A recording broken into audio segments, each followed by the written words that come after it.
रतनपुर नाम के गांव में अम्बा नाम की एक बूढ़ी रहा करती थी, जो कि बहुत ही ज्यादा कंजूस और खड़ूस औरत थी। अम्बा 60 साल की बूढ़ी थी, लेकिन फिर भी उसे किसी चीज का कोई डर नहीं था।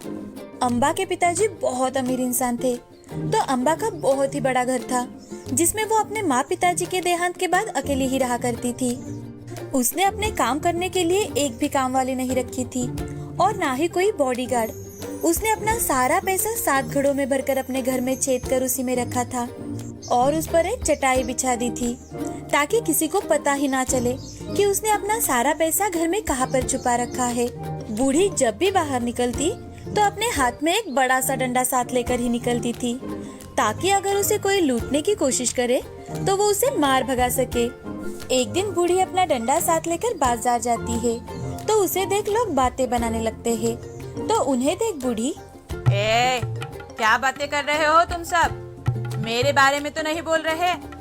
याद रखना, अगर मेरे बारे में बोल रहे हो तो किसी को नहीं छोड़ूंगी। बूढ़ी की बातें सुन सभी अपने अपने काम में लग जाते हैं।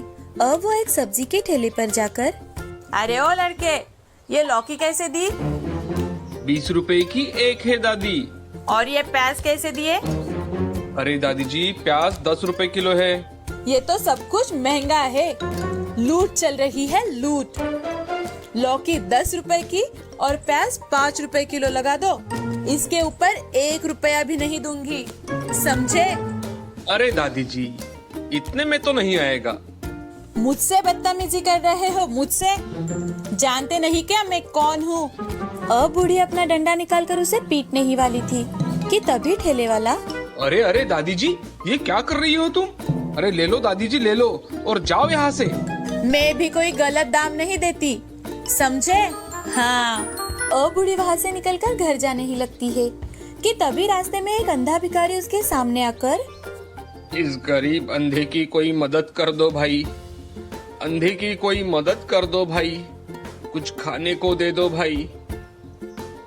ए अंधे, हट मेरी नजरों से दूर। धट्टे कट्टे होकर भीख मांगता है। मुझे ऐसे लोग बिल्कुल भी पसंद नहीं है। अरे माँ जी, अगर मैं देख पाता तो जरूर कुछ ना कुछ काम करता, पर मैं देख नहीं पाता तो मैं क्या काम करूँगा, आप ही बताइए। हाँ हाँ, मुझे मत सिखा कि तू क्या कर सकता है और क्या नहीं। निकल मेरे सामने से। ऐसा कहकर बूढ़ी अपने घर चली जाती है। घर जाकर देखती है तो उसके आंगन में पेड़ के नीचे कुछ साधु आकर विश्राम कर रहे थे। तो उन्हें देख, अरे ओ भोंदू कहीं के, क्या कर रहे हो मेरे घर के सामने? जरूर चोरी करने हेतु आए होंगे तुम लोग। चोर कहीं के, निकल जाओ यहाँ से, अकेला छोड़ दो मुझे। और किसकी इजाजत से यहाँ अपना डेरा डाला? चलो निकल जाओ यहाँ से। अब बूढ़ी की बातें सुन साधु अपने शिष्यों के साथ वहाँ से निकल पड़ता है। थोड़ी दूरी पर जाते ही गांव का एक आदमी, महाराज, आप इस गांव में नए नजर आ रहे हो। हमारे गांव में साधुओं के रहने के लिए मंदिर के पास व्यवस्था की गई है। अगर आप चाहो तो वहाँ रुक सकते हो। और हाँ, वो बूढ़ी हमेशा से ऐसे ही लोगों से बात करती है। उसके पास सोने के भरे 7 घड़े हैं, लेकिन इतनी कंजूस और खड़ूस है कि पूछे ही मत। और बातें तो हमेशा दूसरों को दर्द देने वाली ही करती है, तो आप उसकी बातों पर ध्यान मत दीजिए। उस आदमी की बातें सुन साधु कुछ सोच मन ही मन, ठीक है बेटा, हमें मंदिर का रास्ता बता दो। अब हम कुछ दिन इसी गांव में रहेंगे। अब साधु अपने शिष्यों के साथ गांव के मंदिर के पास वाले विश्राम गृह में चले जाते हैं और अपने शिष्यों को बूढ़ी के बारे में जांच पड़ताल करने गांव में भेज देते हैं। शाम के समय एक शिष्य, महाराज, सुबह उस आदमी ने जो हमें बताया था, सभी गांव वालों का भी वही कहना है। अब रात के समय एक औरत बड़े बड़े घुंघरू पहने, मोती और हीरों से जड़े हार पहने, काला दुपट्टा अपने चेहरे पर ओढ़े और सिर पर सोने के 7 भरे मटके लेकर बूढ़ी के आंगन में नृत्य करने लगी।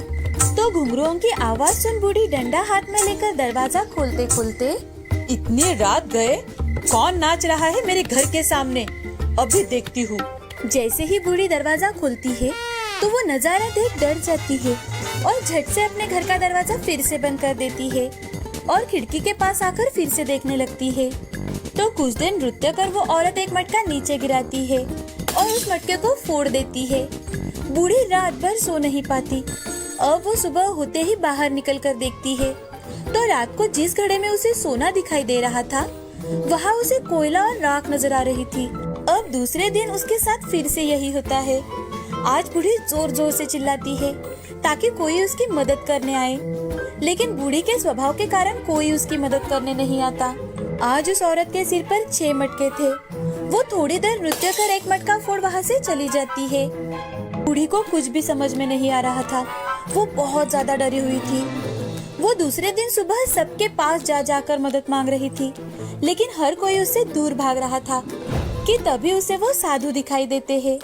तो वो साधु के पास जाकर सारी बात उन्हें बताती है और साधु से, महाराज, मैंने आपको बहुत भला बुरा कहा, लेकिन पिछले 2 दिनों से मेरे घर पर कुछ ऐसी चीजें हो रही है कि मुझे कुछ भी समझ में नहीं आ रहा कि मैं क्या करूं। आप चिंता मत करिए माँ जी, मैं अपनी सिद्धियों से जानने की कोशिश करता हूँ। अब साधु अपनी आंखें बंद कर देता है और कुछ सोच बूढ़ी से, माँ जी, आपके घर में सोने से भरे हुए 7 घड़े हैं ना? अरे, ये बात आपको कैसे पता चली? अब उस नृत्य करने वाली के पास 5 घड़े बाकी है।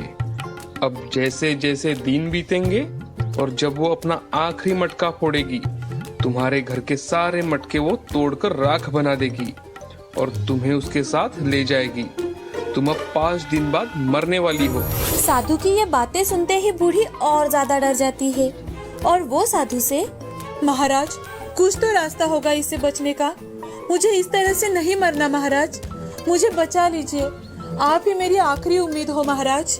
ठीक है, तुम आज से ही सारे अच्छे काम शुरू कर दो, जैसे कि मंदिर में बैठे गरीबों के लिए हर रोज पेट भर खाना खिलाना, जिन्हें जरूरत है उनकी मदद करना, हर किसी से प्यार से बात करना, गांव में लोगों की जरूरत की चीजें लाना। तुम अपने पैसों का सही इस्तेमाल करना शुरू करो। साधु की बातें मानकर अब बूढ़ी साधु जैसे कहे वैसे ही करने लगी, लेकिन कोई भिखारी भी उससे भीख नहीं ले रहे थे, क्योंकि बूढ़ी अगर एक बार खिलाएगी तो उसे बार बार सुनाएगी। यही लोगों को लगता था। आज रात को बूढ़ी के साथ फिर से वही घटता है और एक घड़ा और फूट जाता है। तो बूढ़ी, हे साधु बाबा, मेरे हाथ का बना खाना कोई भी नहीं खाना चाहता और ना ही कोई मेरी मदद लेना चाहता है। क्यों ना आप आपके जरिए ये सब काम करें। अब साधु ने गांव के मंदिर के पास हर रोज गरीबों को खाना और आने जाने वाले राही के लिए खाने की व्यवस्था करवाई। गांव में जो भी चीजें कम थी उनकी पूर्ति करवाई। इतना ही नहीं तो हर किसी की मदद करने लगे। अब बूढ़ी भी सबसे अच्छे से बातें करने लगी। ये देख गांव में सभी खुश हो जाते हैं और खुशी खुशी रहने लगते हैं। उस दिन के बाद बूढ़ी को फिर कभी भी वो नृत्य करने वाली औरत नहीं दिखाई दी। विजापुर नाम के गांव में सुधा नाम की औरत रहा करती थी। उसको 2 बेटे थे, आनंद और सुमित। सुधा बहुत ही लालची किस्म की औरत थी। घर में हमेशा उसी की चला करती थी। अगर घर में कोई उसकी बात टालता तो सुधा काली का रूप धारण कर लेती थी। कुछ दिनों बाद आनंद ने सिया नाम की लड़की से शादी कर ली। वो गरीब घर की होने के कारण अपने साथ कोई भी दहेज नहीं लेकर आई थी, इसीलिए सुधा ने उसे बिन तनख्वाह के नौकरानी बना लिया था। सुधा सिया से घर के सारे काम करवाती थी। उसे ठीक से खाना भी नहीं खाने देती थी। एक दिन सिया खाना खा रही थी, तभी सुधा वहाँ आकर, बहू, चुपके से खाना खा रही हो? नहीं माँ जी, जो भी बनाया है उसमें से ही मैं खाना खा रही हूँ। अरे, तुम मायके से लाई क्या हो कि यहाँ हम तुम्हें दावत दें? हाँ माँ जी, आप ऐसे क्यों बोल रही है? मैं भी तो इस घर की बहू हूँ। हाँ, बहू कम नौकरानी हो तुम, समझी? ऐसा कहकर सुधा वहाँ से चली जाती है। तभी सुधा को सुमित दिखाई देता है। सुधा सुमित से, बेटे सुमित, तुम तो ऐसी कलमुही को घर मत लाना। मैं तुम्हारी शादी एक अमीर लड़की से कर दूंगी, ठीक है ना? अरे माँ, तुम्हें जो ठीक लगे वो करो, मुझे मत बताओ, मैं ऑफिस जा रहा हूँ। ठीक है बेटा। ऐसा कहकर सुमित वहाँ से चला जाता है। यह सब बातें सिया सुन लेती है। उसे बहुत ही बुरा लगता है। फिर भी सिया चुपचाप से काम किया करती थी। सुधा के कहे अनुसार सुमित की शादी धनवान सेठ की लड़की प्रिया से कर दी गई। दोनों की शादी बड़े धूमधाम से हुई। उस शादी में कपड़े, गहने, घर की वस्तुएं तथा सोने भी दहेज में मिला था। प्रिया घर में आकर एक कुर्सी पर बैठ जाती है और अपनी सासू माँ से, हमारे घर में नौकर नहीं है क्या? मुझे तो कोई नौकर दिखाई नहीं दे रहा। बहू, इस घर में हम दोनों ही काम करती है, नौकर मैंने ही नहीं रखा। मुझे मेरे काम करने के लिए 2 नौकर चाहिए सासू माँ। तुम्हें नौकर क्यों चाहिए बहू? तुम्हें जो चाहिए वो हमसे मांग लेना, हम तुम्हें ला कर देंगे। फालतू नौकरों पे पैसे क्यों खर्च करना? मुझे सुबह उठते ही बेटी लगती है। सब कुछ मुझे मेरे कमरे में चाहिए, और मुझे कुछ भी चाहिए तो मैं मंगवा लूंगी, नहीं तो आवाज दे दूंगी। मैंने कौन सी भी चीज मांगी और वो 10 मिनट के पहले मेरे पास नहीं आई तो मुझे बहुत गुस्सा आ जाता है। तुम्हें जो भी चाहिए वो मांग लिया करो बहू, हम दोनों तुम्हें सब कुछ ला कर देंगे। ठीक है माँ जी, अब मैं बहुत थक गई हूँ, मैं थोड़ा आराम करना चाहती हूँ। हाँ बहू, तुम जाओ आराम करो। ऐसा कहकर प्रिया अपने कमरे में चली जाती है और ये सब सुन सुधा का मुंह खुला का खुला रह जाता है। तुरंत ही अपने आप को संभालकर सुधा सिया से, देखा, इसे कहते हैं रईसी, और तुम हो कलमुही जो हमेशा मुंह उठाकर चली आती हो। प्रिया ने जो भी बताया है सब याद रखना, और उसने जो भी मांगा वो देना। अगर उसमें कोई गड़बड़ हुई तो देख लेना। जी माँ जी। ऐसा कहकर सिया वहाँ से चली जाती है और अपने काम करके सोने चली जाती है। अगले दिन सुबह होते ही प्रिया आवाज देती है, अरे सासू माँ, कॉफी लाओ जल्दी। प्रिया की आवाज सुनकर सिया जल्दी से कॉफी बनाकर उसके कमरे में लेकर जाती है। प्रिया की सेवा करने में ही सिया का पूरा दिन निकल गया और घर का काम जैसे के तैसे ही रह गया। अब सारा काम पड़ा देख सुधा मन में, आज इस सिया की बच्ची को तो मैं कुछ काम भी नहीं बोल सकती। वो आज पूरा दिन छोटी बहू के काम कर रही है। चलो मैं ही घर के काम कर लेती हूँ। सुधा ने उस दिन सारे काम खुद ही कर लिए। झाड़ू, पोछा, बर्तन, सभी काम उसने अकेले ही कर लिए। काम करने की आदत न रहने के कारण उसके हाथों और पैरों में दर्द होने लगा था। सुधा थकने की वजह से सोफे पर बैठकर आंखें बंद करने लगी। तभी छोटी बहू प्रिया अपने हाथों में पैसों से भरा हुआ बैग लेकर आती है और वहाँ आकर सुधा से, माँ जी, मैं क्लब में किटी पार्टी के लिए जा रही हूँ और मुझे लौटने में थोड़ी देर हो जाएगी, बाय। ऐसा कहकर प्रिया क्लब में चली गई। यह सिलसिला हर रोज का होने लगा। सिया दिन भर प्रिया की सेवा करते करते थक जाती थी और सुधा वो घर के काम करते करते थक जाया करती थी, और प्रिया वो अपने सहेलियों के साथ हर रोज किटी पार्टी करने चली जाया करती थी। घर के काम करके अब सुधा बहुत थक गई थी, और तो और उसमें प्रिया हर रोज पैसे किटी पार्टी में खर्च किया करती थी।